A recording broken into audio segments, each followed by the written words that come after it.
Mesdames et messieurs, nous sommes partis pour ce programme du soir sur Télé50, Kinshasa Direct en direct de la capitale de la République démocratique du Congo pour décrypter l'actualité. L'actualité de la République démocratique du Congo à ce jour qui reste prédominée par l'enterrement des 10 compatriotes tombés sous les balles de casque bleu il y a quelques jours lors de manifestations contre la MONUSCO. Oui, il y a eu des déclarations. Ces compatriotes ont été qualifiés par les Congolais qui étaient sur place, la société civile des forces vives, comme des héros qui ont donné de leur sang pour la paix, l'intégrité de la République démocratique du Congo. Et pour voir la MONUSCO répondre à son objectif principal, la paix, la stabilisation de la République démocratique du Congo. Et les questions sont posées. Pourquoi le Conseil de sécurité n'impose pas les dialogues politiques entre le Rwanda et les FDLR qui opèrent en RDC? Pourquoi pas imposer les dialogues politiques entre l'Ouganda et les ADF qui attaquent sur le territoire congolais? Pourquoi ne pas imposer les dialogues politiques entre le gouvernement burundais et le raid Tabara qui sont dans les collines de Douvira? Mesdames et messieurs, nous allons en parler avec mon invité ce soir. C'est le coordonnateur des communicateurs de l'Union sacrée de la nation, lui c'est Donald Kabasele. Et pour bien comprendre cette actualité, nous vous proposons d'abord cet élément réalisé par la rédaction de Télé50 par notre correspondant qui se trouve actuellement en rapport avec l'enterrement de ces 10 compatriotes aujourd'hui. C'est sous une forte émotion que les hommages ont été rendus aux 10 des 13 personnes tuées à Goma par la MONUSCO. Lors des obsèques, mouvements citoyens, sociétés civiles et autres couches de la population qui sont venus assister à cette cérémonie ont exprimé leur souhait de voir la MONUSCO partir. Pour eux, les manifestations vont continuer malgré la disparition de ses compatriotes. Après ces sacrifices que les compatriotes viennent de faire, nous allons continuer avec la lutte parce que si nous ne les faisons pas, ça serait comme s'ils sont morts pour rien. Et nous, la lutte continue, que la MONUSCO ne pense pas que nous allons observer un temps de trêve. Il n'y aura pas de trêve, nous allons militer, nous allons nous débattre. Si une fois les Nations Unies avec le Conseil de sécurité de l'ONU ne prennent pas des mesures conséquentes, la lutte ne va pas s'arrêter. Je crois que lors de la cérémonie, vous avez suivi même les hommes de Dieu. Ils ont dit qu'une graine ne peut pas donner la production si elle n'a pas pourri. Et nos compatriotes qui sont décédés, même si nous avons cette tristesse de le perdre, mais nous les considérons comme des héros parce qu'ils étaient en train de parler pour la population, ils étaient en train de parler ce que demande la population. Cette cérémonie s'est déroulée en présence de plusieurs personnalités, dont le vice-gouverneur, le général Romy Ekouka. Après ces hommages, ses compatriotes ont été conduits à leur dernière demeure au cimetière Makao, situé dans le territoire de Nyiragongo.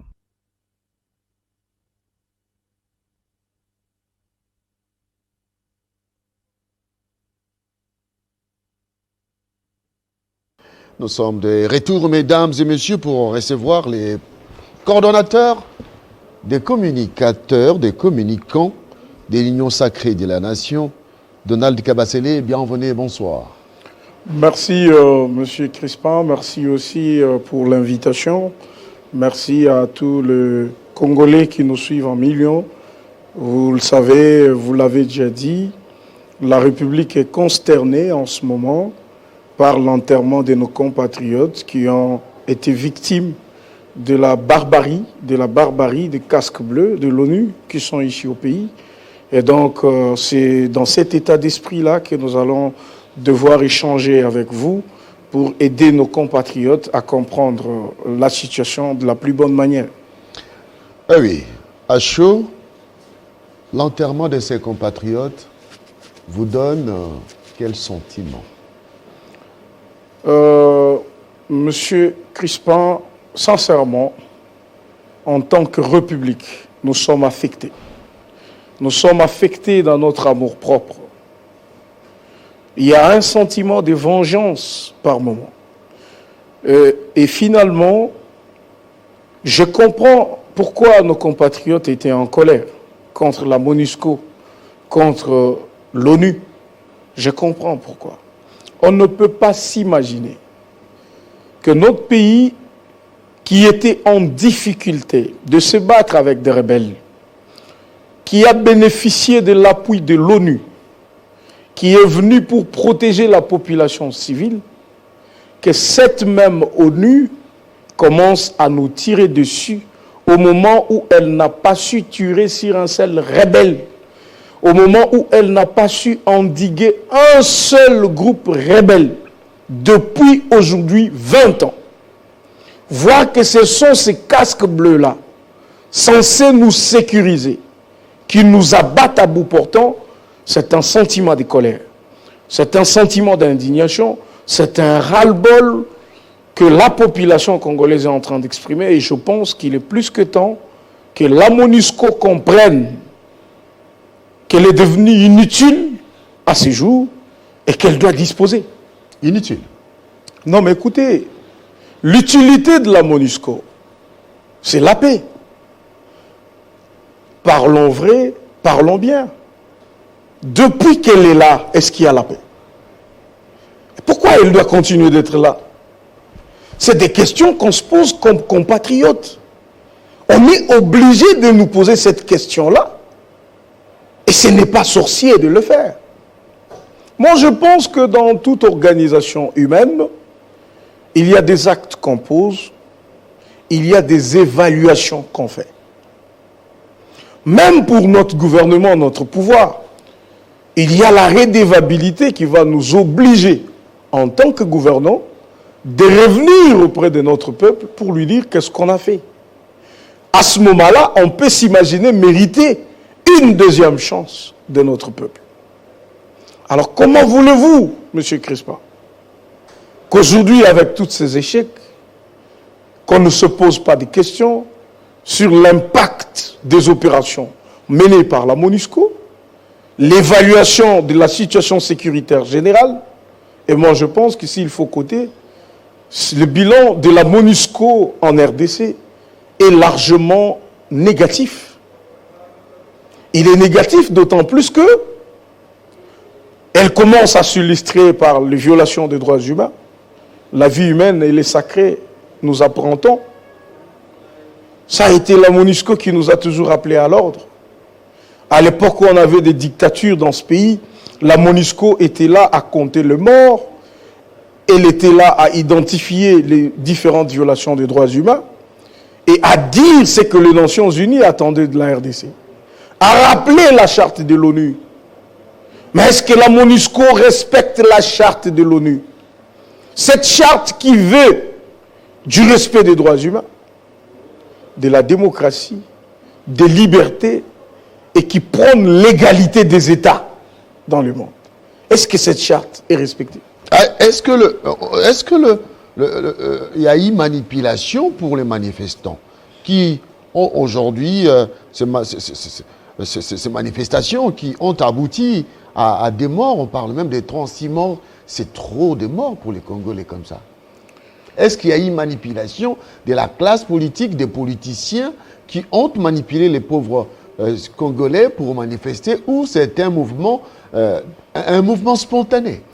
Pour ceux-là qui pensent que c'est une manipulation, moi je pense que c'est stupide. C'est stupide pour un être normal, doté de capacités de réflexion, de penser que quand une population revendique, elle est manipulée. C'est stupide. J'étais en train de peindre un tableau tout à fait noir de la présence de l'ONU en République démocratique du Congo. Nous sommes en 1998.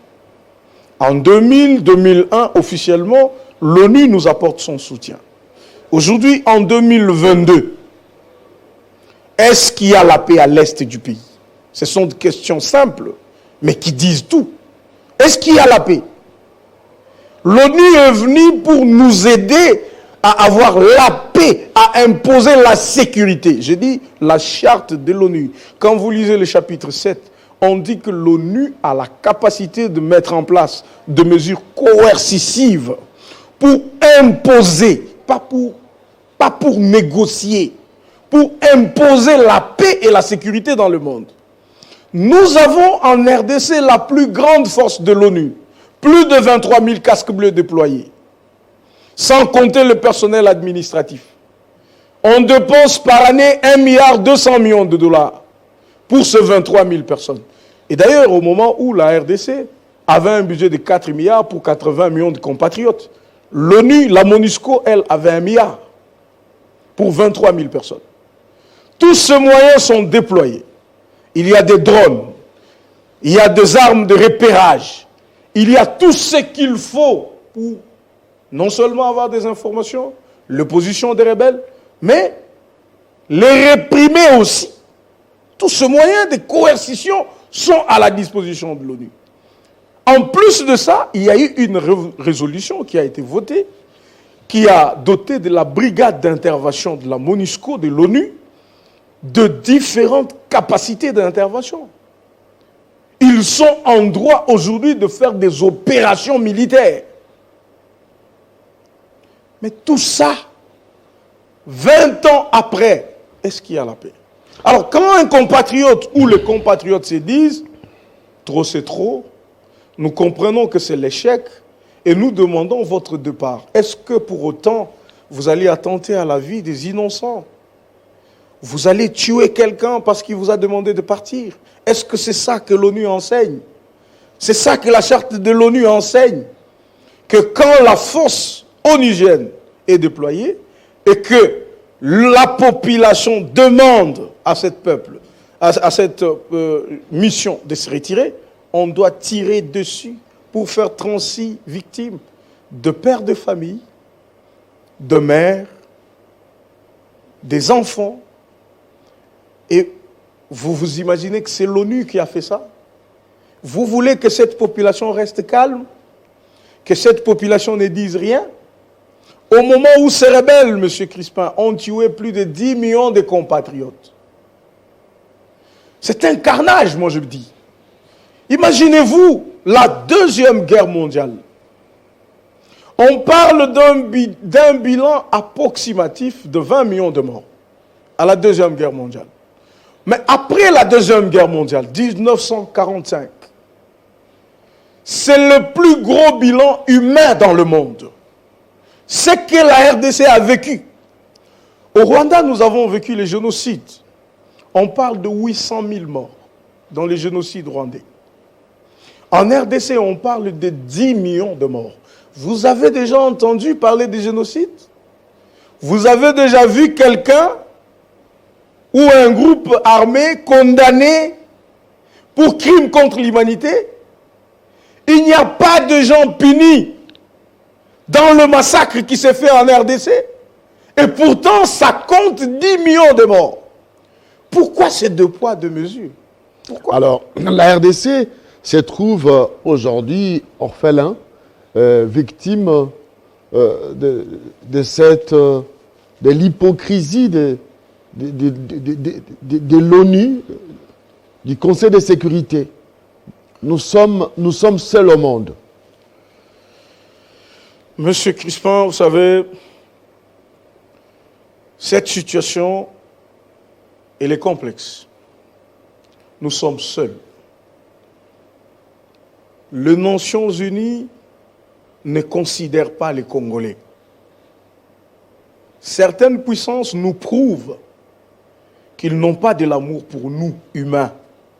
Ils n'ont que de l'amour pour nos richesses. Ça se démontre. Pourquoi ce silence? Quand on tue ailleurs 6 personnes, toute la communauté internationale est mobilisée. Ici, on a tué 10 millions. Pourquoi on n'est pas autant mobilisé? Qu'est-ce qui justifie ce silence? Nous mentons. Et pourtant, ces rapports sont faits par eux. Ces estimations, c'est eux-mêmes qui le font. Et donc, moi je pense qu'au lieu d'être accompagné par des gens qui sont hypocrites, autant être seul et vivre tout ce que nous vivons. si les citoyens du monde, de personnes éprises de justice et de paix existent dans le monde, les organismes épris d'humanisme, si ça existe, la RDC devrait vous intéresser plus que tout. Vous n'allez quand même pas demander, chers frères, à un peuple paupérisé, meurtri, abattu, un peuple tué comme la RDC, vous n'allez quand même pas nous obliger de nous taire. Vous n'allez quand même pas nous demander de ne pas parler. Mais c'est inhumain, tout le monde. Vous n'allez quand même pas nous dire non, ne parlez pas comme ça parce que c'est la MONUSCO. Ne parlez pas comme ça parce que c'est l'ONU. Mais on en a marre. Je me demande, qu'est-ce que nous avons fait pour mériter tout ça? De toute façon, c'est de notre hospitalité que nous souffrons. On était en 1994. L'histoire qui s'est faite au Rwanda, ça concerne les Rwandais. Ils se sont tués entre eux. Mais on a été imposé ici d'ouvrir un couloir humanitaire. Dans ce couloir-là, sous l'œil vigilant de l'ONU, nous avons accueilli plus de 3 millions de réfugiés. Femmes, enfants, munitions, chars de combat, militaires, kalachnikov, mitraillettes, tout ce qu'il faut. Ils sont venus, nous leur avons accordé l'hospitalité. Sous le contrôle de l'ONU. Aujourd'hui, j'ai suivi les HCR qui dit quelle est la mission la moins financée en RDC. Mais qui nous ont envoyé 3 millions de personnes. Et quand les HCR va abandonner de s'occuper des réfugiés qu'ils nous ont imposés eux-mêmes, ils veulent quoi? Qu'on fasse quoi ici, dans ce pays? Combien d'enfants, combien de parents? Vous savez, il y a des images atroces où un enfant est en train de téter le sein de sa mère tuée par balle.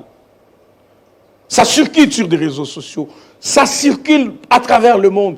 Personne ne fait attention. Qu'est-ce que nous avons fait en tant que peuple pour mériter tout ça? Pourquoi? Alors, doit-on considérer que, à ce jour, le politique congolais devrait, comme un seul homme, s'élever pour démontrer cela? Mais dans l'analyse faite, nous avons, moi personnellement, j'ai l'impression que chacun tire les rideaux, les draps de son côté. On a l'impression qu'à Kinshasa, ça ne bouge pas trop qu'à l'Est. On a l'impression, oui, qu'il y a des mouvements citoyens qui mobilisent, mais ce n'est pas pris à bras-le-corps comme vous le faites. Il y a l'opposition, il faut qu'on se le dise. L'opposition qui jette l'opprobre sur le pouvoir en place, qui n'arrive pas à gérer la crise. Doit-on continuer à s'auto-flageller pendant que cette situation, on sait comment ça a commencé et on est au courant de l'hypocrisie, je ne dirais pas de la communauté internationale, mais de l'hypocrisie du Conseil de sécurité? Vous savez, la question à ce point, c'est aussi le devoir que nous avons comme compatriotes. C'est de nous dire que c'est bien de nous disputer ou de nous discuter entre moi je vais devenir président demain, aujourd'hui, je vais devenir ministre et tout ça. Certains débats, ce sont de querelles de ménage, des débats de palais que nous faisons, qui sont bons en tant que politique. Mais ici, nous faisons face à une agression en tant qu'État. Nos opposants doivent apprendre à faire cette distinction. Elle est importante. Nous ne sommes pas, vous n'êtes pas en train de vous battre contre votre adversaire politique qui s'appelle Tshisekedi. Ici, c'est l'intégrité de tout un pays qui est attaqué, qui est visé. L'indépendance d'un État, la souveraineté d'un État, le complot contre un État. Moi, je pense qu'à ce stade, on ne devrait pas avoir d'opposition. Nous devrions, à ce stade, se côtoyer mutuellement et se dire qu'est-ce que nous pouvons mettre en place comme stratégie pour contrer l'ennemi dans son complot. C'est le complot, il est ourdi. C'est un complot qui dure aujourd'hui plus de décennies. Donc, c'est un complot qui peut nous amputer une partie du territoire national. Donc, même si on fait nos guerres de palais sur le politique et tout ça, c'est pour devenir des dirigeants d'un État. On doit le maintenir dans son intégrité actuelle. Parce que demain, vous ne deviendrez pas président pour un État qui sera balkanisé. Peut-être qu'à l'époque où vous serez président de cet État-là, vous n'aurez pas la force de réunifier ce qui est déjà balkanisé. Ça devrait interpeller ne fût-ce que nos consciences. Mais qu'est-ce qui se passe? Parce que finalement, on a eu des analyses très foncées sur la question. Les opposants attendent de l'ONU les soutiens dont ils ont besoin pour combattre le pouvoir. Ils considèrent que, en attaquant l'ONU, demain, nous ne serons pas dans de bonnes grâces. Ça veut dire que demain, l'ONU nous tournera le dos, on n'aura pas le soutien qu'il faudra. Et pour ça, ils sont prêts à sacrifier leur pays. Ils sont prêts à se taire, à ne pas condamner le Rwanda. Vous avez suivi quel opposants, c'est vrai, j'ai en compte quelques-uns, qui se sont quand même prononcés sur la question, mais le plus majeur, ils sont dans des querelles du genre, le pouvoir n'a pas su régler la question de la paix. Comme si cette question de la paix est une question aussi éphémère qu'elle devrait être résolue tout de suite par un président qui arrive et qui trouve un complot d'il y a 50 ans.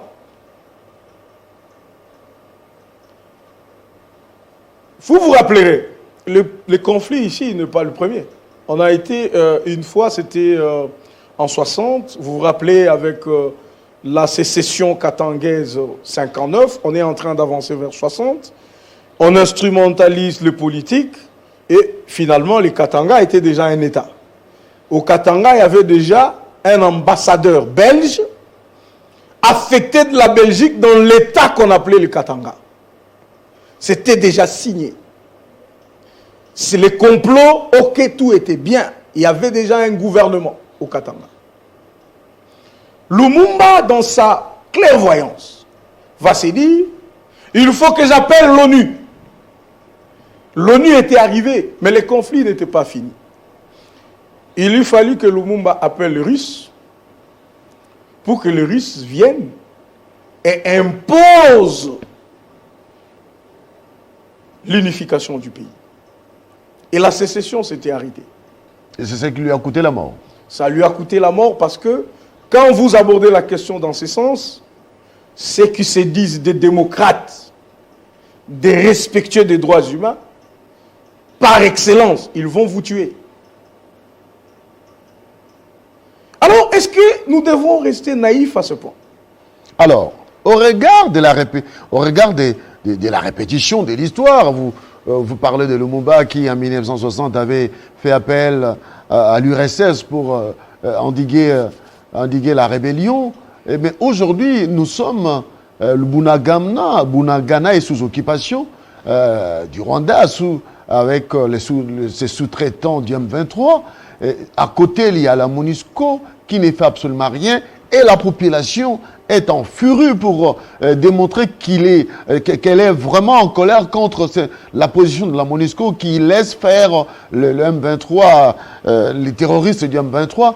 Est-ce que les autorités congolaises, même si on ne peut pas les dire à la place publique, peuvent avoir le courage, je ne dirais pas le courage, mais est-ce qu'il est nécessaire pour les autorités congolaises aujourd'hui de pouvoir entrer en contact avec d'autres puissances telles que la Russie pour réellement ramener la paix? Parce que apparemment, la communauté internationale, les conseils de sécurité, le pays démocratisé, démocratique, tel que la vieille démocratie l'a dit, ont déjà choisi leur camp de ceux qui agressent la République démocratique du Congo. Oui, effectivement, ils ont choisi leur camp. Je vais vous les démontrer d'ailleurs. L'Ukraine agressée. Je me rappelle à l'époque de la Crimée d'abord. La Russie avait tenté de prendre la Crimée. Finalement, la Russie avait pris la Crimée. On a mobilisé le monde entier en disant c'est une manœuvre dictatoriale. Poutine veut s'imposer de l'autre côté. Récemment, on parle de Donetsk, on parle de Donbass, on parle de tout ça. On a mobilisé le monde en disant nous devons soutenir l'Ukraine. Parce qu'il y a un État, la Russie, qui a décidé d'agresser, d'occuper un État, un autre État. Mais c'est la même chose au Congo. Il y a un tout petit État comme ça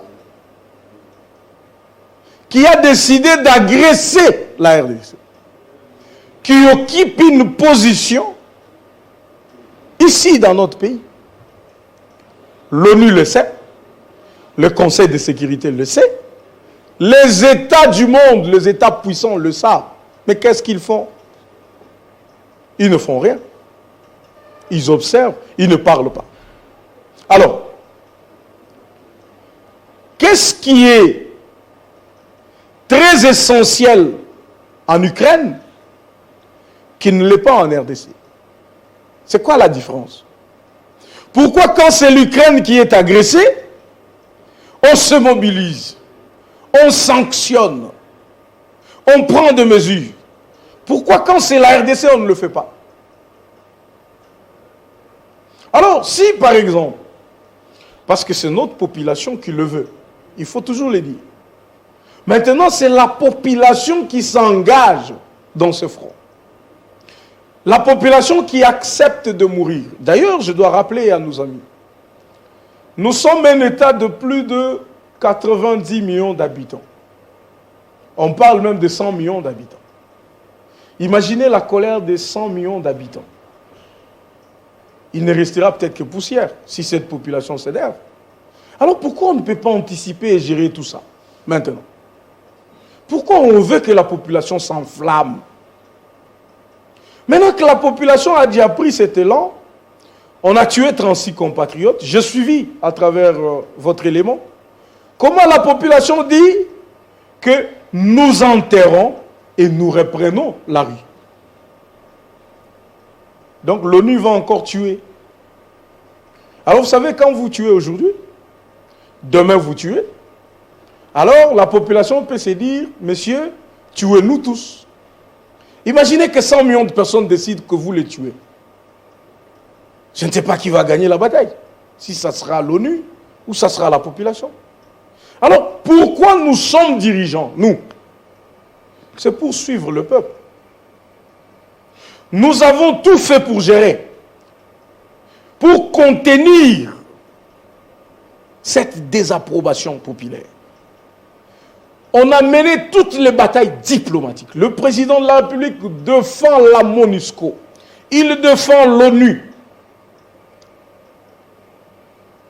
Mais la barbarie des casques bleus, la criminalité des casques bleus, ne peut pas pousser le président à continuer de soutenir cette position. On ne savait pas que dans le rang des casques bleus, il y avait des criminels à ce point. Et des barbares, on ne savait pas. On le découvre à peine. Mais c'est des casques bleus aux apparences miliciennes. C'est de miliciens, visiblement. Alors, en tant qu'État, vous pensez que nous devons rester bras croisés? On s'est dit, ben écoutez, parce que c'est l'ONU, eh ben c'est tout, on reste calme. Non! Devant les miliciens, nous devrions nous organiser et prendre des dispositions. Parce que là, on n'est pas en face des citoyens du monde, sérieux, respectueux des droits humains et de tout ça. Nous sommes devant des barbares qui tuent. On se demande, pourquoi cette barbarie sur une population civile que vous êtes censé protéger selon les résolutions votées par le Conseil de sécurité? Pourquoi, même quand ces rebelles viennent nous égorger à la massiette, à 50 mètres de la MONUSCO, à 50 mètres de bureaux et des sièges de camp de la MONUSCO. Pourquoi la MONUSCO ne tue pas les rebelles qui nous égorgent? Pourquoi? Et pourquoi maintenant pour une marche pacifique? Même s'il y a eu des déviations que nous condamnons, de la part aussi de nos compatriotes qui se sont livrés à des vandalismes et tout ça, il y a toujours des actions, des choses qu'on condamne. Pourquoi vous allez tuer? La vie humaine, elle est sacrée. J'ai cru que ça serait l'ONU qui devrait nous apprendre ça. Alors, si l'État se comporte, l'ONU va se comporter à travers ses casques bleus comme une organisation voyou. C'est à ces conclusions que certains compatriotes arrivent et ils ont raison de le penser ainsi. Alors la question, est-ce que la RDC doit aujourd'hui choisir une autre puissance militaire pour être, pour s'approcher, pour, n'est-ce pas, entreprendre une coopération franche et qui va permettre à la RDC de bénéficier d'un apport substantiel en termes de coopération militaire. Parce qu'aujourd'hui, il faut qu'on se le dise, les militaires rwandais sont formés par les États-Unis. Le militaire rwandais bénéficie de l'apport militaire de plusieurs forces du monde et, entre autres, sur le plan des renseignements militaires, ainsi de suite. Et pendant ces temps, la République démocratique du Congo, on l'impose l'embargo voilé. Alors, vous ajoutez encore un élément. Je vais arriver, je vais vous répondre à votre question. Ce n'est pas pour rien que je peins ces tableaux. Malgré tout ça, tout ce que nous avons pu relever, on vient maintenant pour voter la prorogation de l'embargo. Donc, on interdit implicitement à la RDC de se procurer des armes dont elle a besoin pour se défendre. On dit, vous êtes sous embargo. Le Rwanda qui nous agresse, eux ne sont pas sous embargo. Et ils ont la possibilité d'avoir toutes les armes qu'ils veulent. Ils peuvent être formés comme vous le dites. Ils peuvent tout faire. Mais à nous, c'est l'embargo. Maintenant, je réponds à votre question. Est-ce que devant tout ça, même si ce n'est pas le gouvernement Tshisekedi, tout gouvernement sérieux, placé dans les mêmes circonstances de lieu et de temps. Je prends un exemple d'une grande puissance de l'ONU, la France. Si la France vit tout ça, vous allez l'imposer de suivre l'ONU ou de chercher des solutions là où elles se trouveront. On constate que tout est échec. Ils ne savent plus rien nous donner parce qu'ils disent que, écoutez, le M23 a une grande capacité. Le M23 est une véritable armée. Ça, c'est l'ONU qui dit ça. Alors, j'ai eu froid aux yeux, monsieur. Mais en disant cela, n'est-ce pas une façon de préparer l'opinion nationale à accepter que le M23, c'est une armée conventionnelle qui combat avec des règles conventionnelles. Ce n'est pas une façon de façonner l'opinion publique, c'est une façon que moi je comprends. Non mais écoutez, l'ONU est venue pour nous assister, nous, la RDC. Comment l'ONU peut vanter les terroristes? Comment elle va vanter les terroristes? L'ONU nous dit que les M23 a de moyens d'une véritable armée. Nous sommes en diplomatie. Quand les Nations Unies parlent d'une véritable armée, il faut suivre à travers les lignes. On vous dit qu'ils ont des armes sophistiquées, automatiques. Ils ont de blindés. Dis-moi un peu, nous sommes au front. Nos militaires sont au front. Nous sommes sous embargo. Nous le savons, tout le monde le sait. Quand vous, l'ONU, vous faites une pareille communication, c'est quoi l'idée derrière? C'est pour affaiblir. C'est d'abord démobiliser notre armée qui se bat. Démoraliser les militaires congolais. Décourager l'armée congolaise à se battre. Nous résigner, accepter notre sort.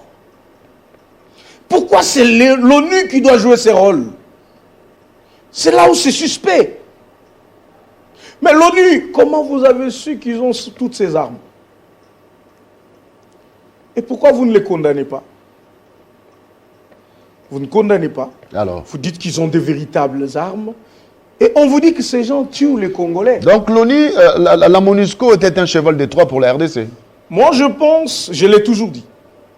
Je l'ai dit dans mon livre, l'Afrique et l'Occident, un mariage de merde. Je l'ai dit et je le répète. En réalité, la République démocratique du Congo se bat contre certaines grandes puissances de l'ONU. C'est ça la réalité.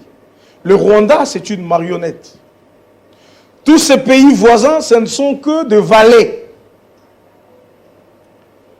Il y a des choses derrière.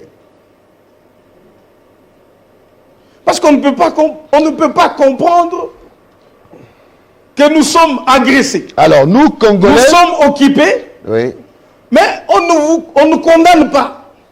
Aujourd'hui, j'ai aimé la réaction de certains experts de l'ONU qui ont voulu se racheter ou racheter l'ONU, qui ont dit, eux qui ne vivent pas avec nous, qui ne sont venus que pour enquêter, qui vous disent que oui, effectivement, le Rwanda a agressé la République démocratique du Congo. Pourquoi l'ONU n'a pas vu ça? C'est la question que nous posons aux experts. Madame Bintou Keïta n'a jamais déclaré cela. Non, nous demandons, nous voulons le savoir. Pourquoi les experts qui sont venus pour enquêter sur les dossiers et peuvent dire clairement que la RDC a été agressée. Ils ont vu qu'il y avait de preuves que les officiers rwandais, l'armée rwandaise était venue en RDC pour faire toutes ces manigances. Pourquoi l'ONU n'a pas vu tout ça? C'est avec l'ONU qu'on se bat. C'est avec l'ONU qu'on se donne des stratégies militaires. C'est avec la MONUSCO que nous faisons ensemble des opérations.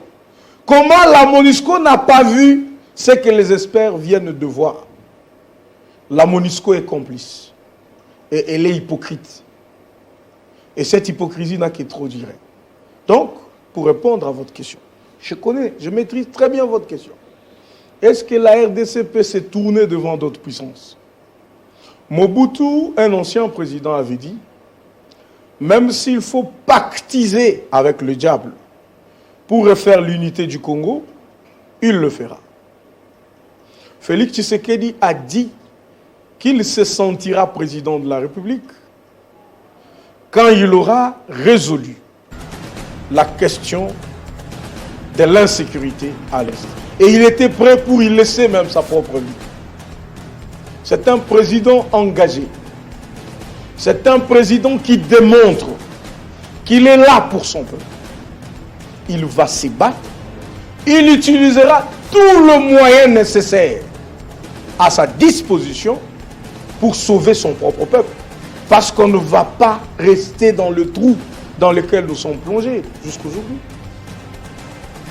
Le président Tshisekedi, qu'est-ce qu'il n'a pas fait? Mon frère, je l'ai dit encore,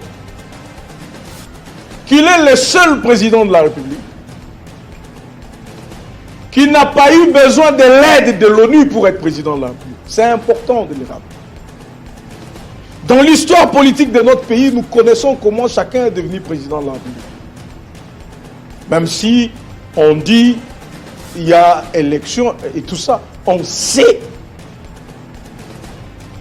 Mais pour le cas de Tshisekedi, c'est le peuple congolais qui s'est exprimé.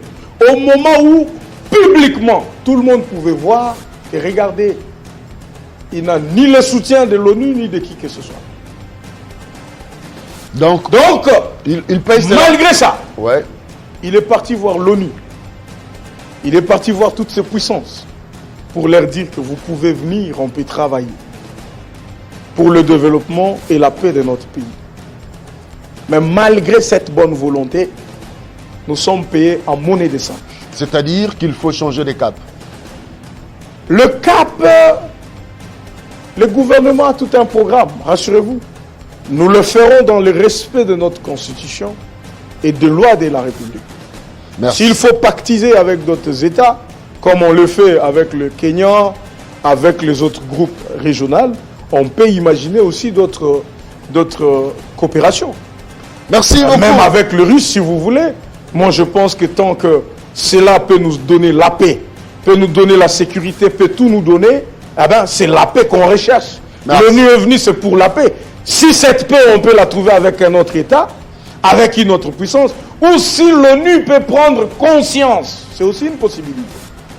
Si l'ONU peut prendre conscience qu'elle doit se battre réellement pour aider notre population, eh bien, nous ferons avec. Merci beaucoup, Donald Kabasele, le coordonnateur des communicants de l'Union sacrée de la Nation, d'avoir accepté l'invitation des Télé 50 dans Kinshasa Direct. Merci, Monsieur Crispin. Merci aussi à tous ceux qui nous ont suivis. Mesdames et messieurs, retrouvez la rédaction des Télé 50 à 19h, heure de Kinshasa, 20h, heure de Goma, heure de Beni, heure de Bunia, heure de Bunagana. Oui, vous nous suivez de l'autre côté. Nous sommes de cœur avec vous. La République démocratique du Congo ne sera jamais amputée dans ses limitations de 1960, c'est-à-dire 2 345 000 km². Eh oui, nous allons faire tous ces sons-là.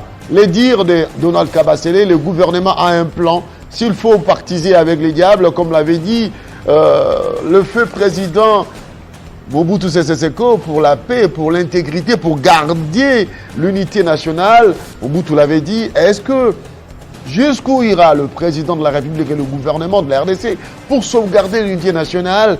La question est posée, doit-on changer de cap, prendre d'autres engagements militaires avec d'autres puissances du monde?